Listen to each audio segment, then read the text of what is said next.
455 people have violated the curfew. All of them have been quarantined. Do you know at whose cost?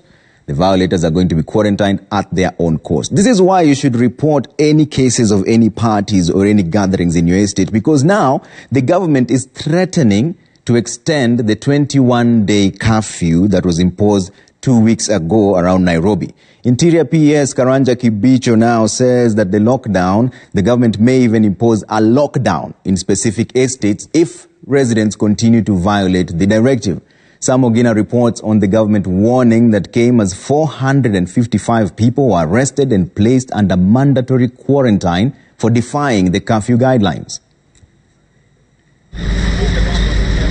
For 2 weeks now, Nairobi and its environs have been under official travel restrictions, with movement in and out of the metropolitan area strictly prohibited.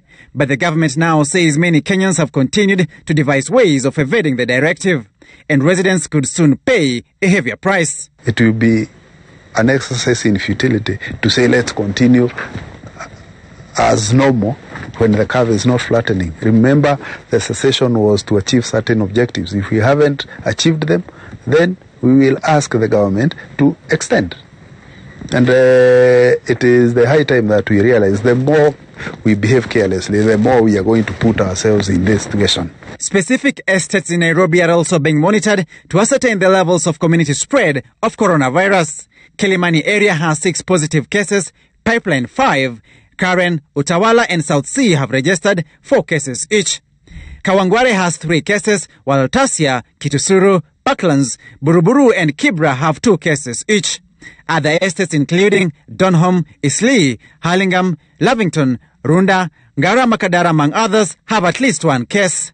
The government not ruling out a complete lockdown in these neighborhoods. In the county, within the county itself, because we are now mapping properly, see hotspots within the estates. We are going to do cessation of movement even within those estates. Currently, travel restrictions are also enforced in Mombasa, Kilifi and Kwale counties. But the government is warning that should the spread of the virus be transferred to other counties, it will not hesitate to impose even more stringent travel restrictions.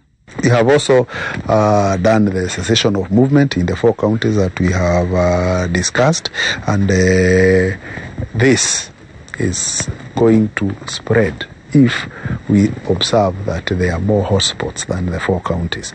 So far, 455 people have been arrested across the country for flouting government curfew regulations.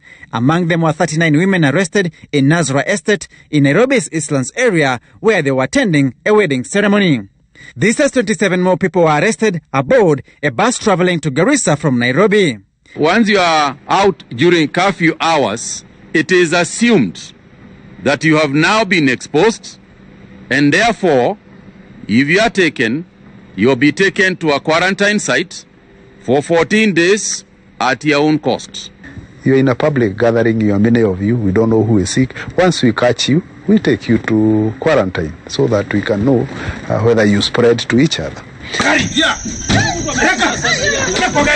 Government insisting that everyone must take personal responsibility for their actions and that tougher measures may just be a few days away. Sam Ogina, Citizen TV, Nairobi.